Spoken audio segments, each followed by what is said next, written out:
I wanted to work in mental health, but not suicide ever. And it just took me there.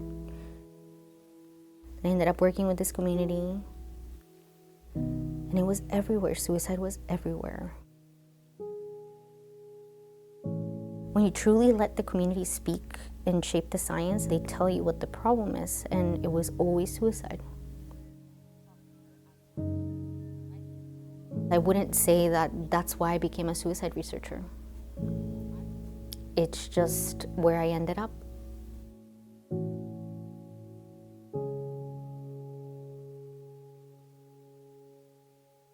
I'm entering my 5th year in the PhD program at Johns Hopkins School of Nursing. I was funded by the National Institutes of Minority Health and Health Disparity within the NIH.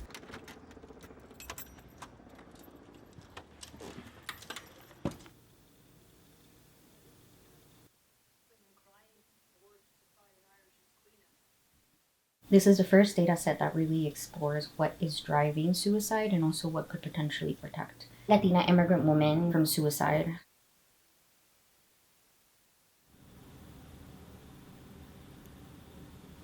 It's an executive order relating to reforms to the federal workforce, including to the senior executive service. We're getting rid of all of the cancer. I call it cancer.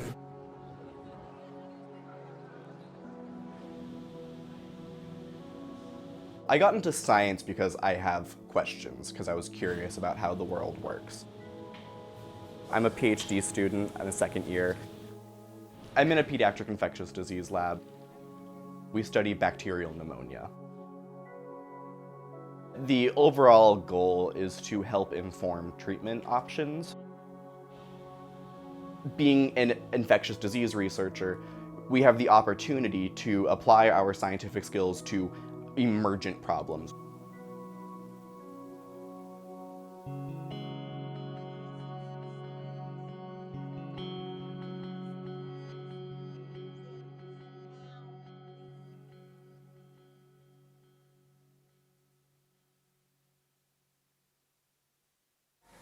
We had something in the ballpark of $400 million in contract and grant funding cut, including the T-32 training grant that I get paid under.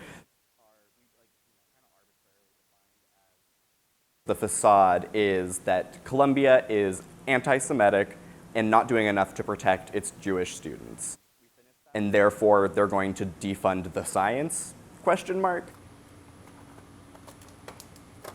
This is in response, of course, to the pro-Palestine protests that really were at their height last year. Without even going into the legitimacy of that claim, it's very obvious that that is not the true reason, considering the grants that have been cut, almost all of them had some key word in it that the Trump administration doesn't approve of, be it vaccine or trans, gender orgenic. So, is it really about anti-Semitism? I don't think so.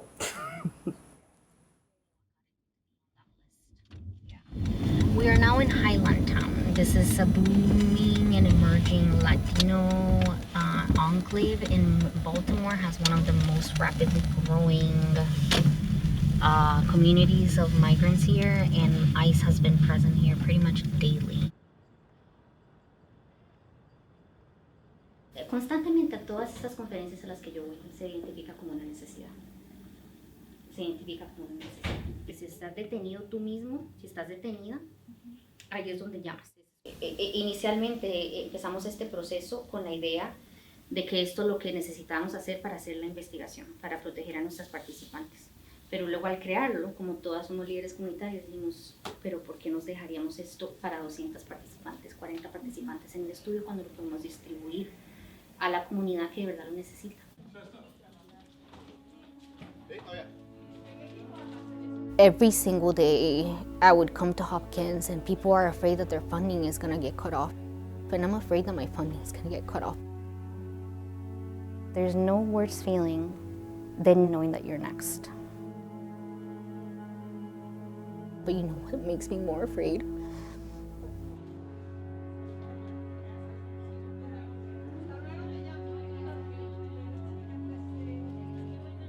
that one of those women is gonna get picked up by ICE tomorrow.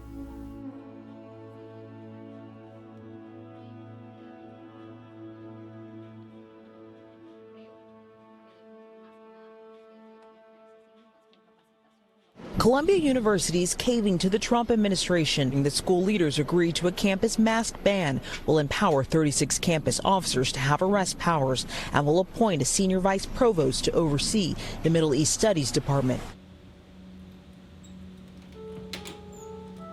I'm unsurprised, but severely disappointed with the decision to basically give up the starting line.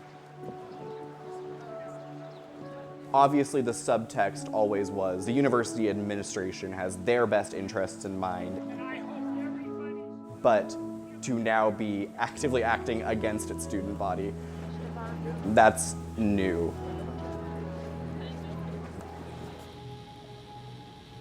They had to move me over to another grant, so if that gets canceled, then who knows where I would have to hop to next. Okay, at first it was just, we're unsure who's getting their funding cut. But now we're also still scared of funding just disappearing. But like, what if there's another action that the university doesn't like on campus and they call in the National Guard? What if they start deporting more of my classmates? To date, NIH has taken the completely unprecedented step of terminating 2,370 active grants and $4.9 billion in funding. My grant was officially terminated on April 29th.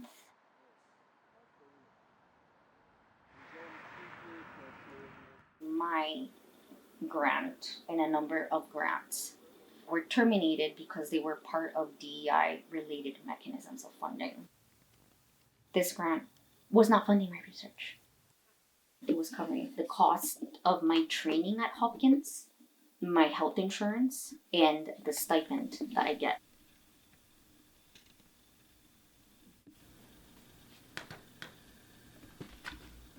Fighting back in the last couple months has meant applying for more funding. It has meant protesting actively.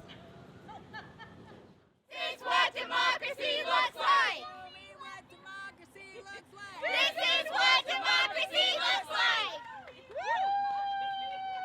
This is what democracy looks like! Scientists are very reticent to be vocal. We like to talk about how confident we are, how sure we are about things, because credibility is our currency. Convincing scientists to get loud, get in the street, that's a really big ask. They don't want to take on that baggage. It is our responsibility in these times that are really bleak to be the light in those times. There definitely is like an important interrelationship between science and activism. Maybe the best example historically is like the ACT UP movement during the height of the AIDS crisis, when Reagan was like, haha, the gays are dying, that's great actually. No money was being put into research and no attention was being put into a pandemic virus. The ACT UP movement, which was a nonviolent civil disobedience direct action group, largely comprised of queer men and also queer women, that got loud. They fucked shit up. They occupied spaces and they made their voices heard. Activists genuinely empower the scientists, and then scientists in turn can empower activists.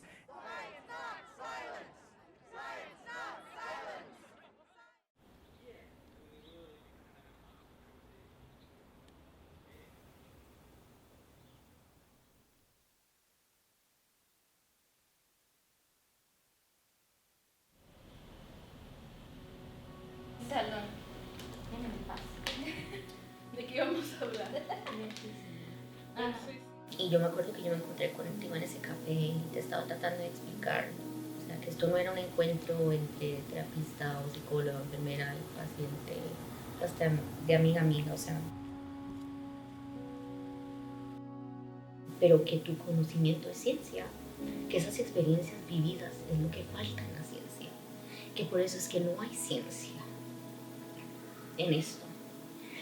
Y yo le pregunté a ella si alguna vez había participado en un estudio, y cuando ella llegó a la frontera, a ella le hicieron una entrevista de su historia de migración traumática, y le dije qué pasó con esos datos. No sé. Porque esa es la razón que hacemos este estudio. No solamente porque usualmente nosotras no somos incluidas, sino porque cuando lo somos, nos roban nuestras historias. Y de esto se trata, Y tú sabes algo que intencionarlo, de que lo intencionamos por algo, bueno, o sea, está jodido, fue jodido, fue duro, lloramos, tuvimos rabia, ataques de ira, ansiedad, depresión, nos quisimos morir, fue duro, pero podemos sacar algo bueno de esto. The patients that I've lost, now that I think of them, all women, all migrants, all undocumented. I am a suicide survivor. I don't know if I ever told you that.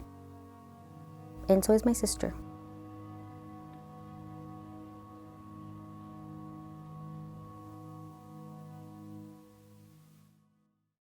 Colombia has agreed to pay the federal government $200 million over 3 years. I think more than anything, the money was to try and prevent more attacks. Putting your tail between your legs and saying, okay, please stop kicking us. Ironic, though, that this happened immediately after Colombia said, oh, I'm so sorry, we have to fire like 100 or some postdocs and staff, especially in the public health field, because we can't afford it anymore because, oh, all this grant money has been cut.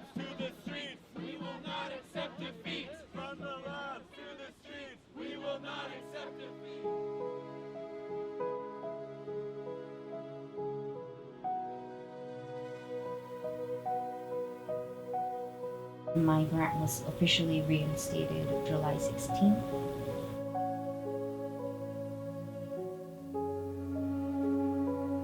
The feds immediately appealed that. And that was expected, that they were going to appeal it all the way to the Supreme Court.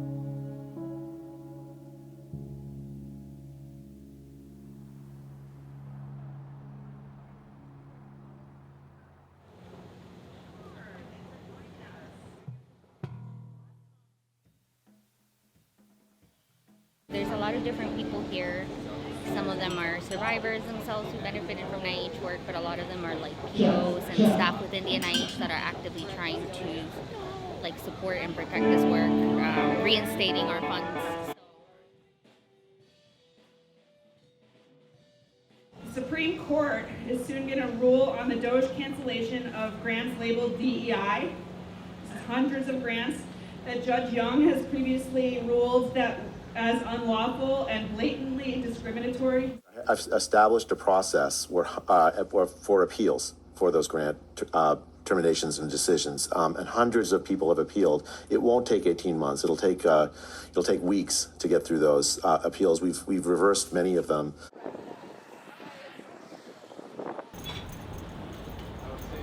It's not just the grants coming on and offline that is traumatizing. It is like the totality of everything happening all at once, all the time.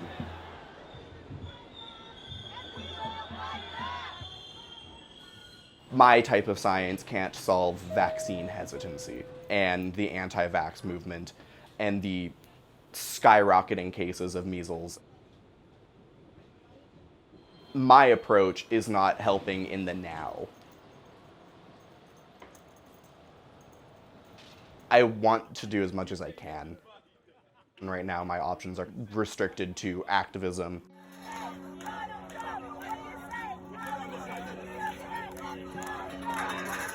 On one person's whims, decades of work can be undone, and the best that I can do is spend weeks planning an action to essentially just like shake my fist at them. But that's what we have. The second you stop trying to do what you can with what you have, you've given up all of the land. And so even if I can't push the line forward, I can at least stand at where the line is and hold it for whatever I've got.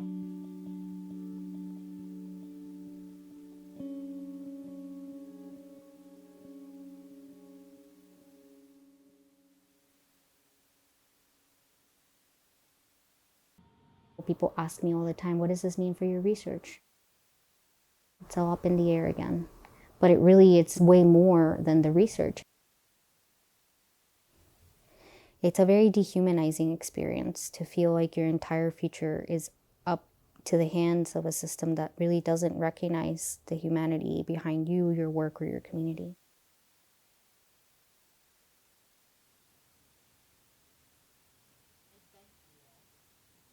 Science is supposed to be for all, for our communities. It's supposed to make things better.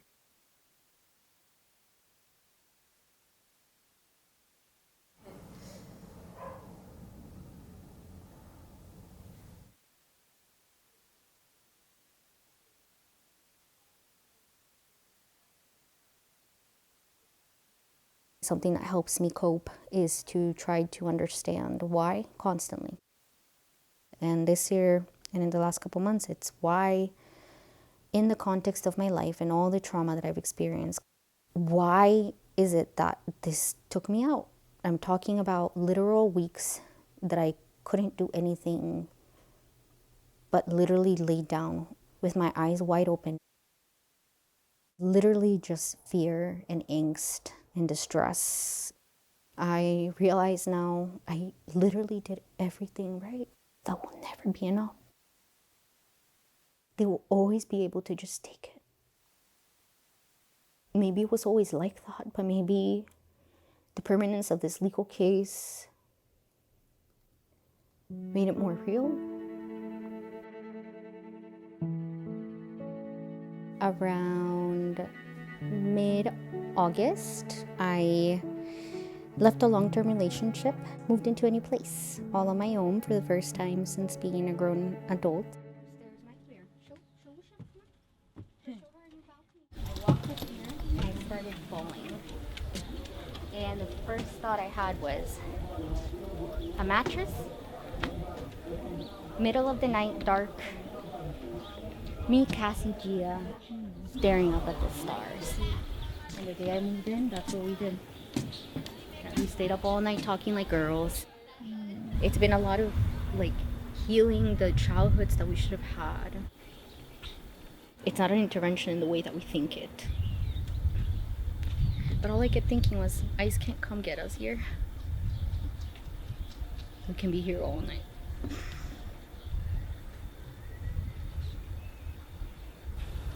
The only thing that will make this work not happen is them being taken. And that is how the system wants to destroy us. But it's a different reality to confront when it's your own choice to live and your own choice to continue fighting for the work that will enable other women to make the choice to live is dependent on us.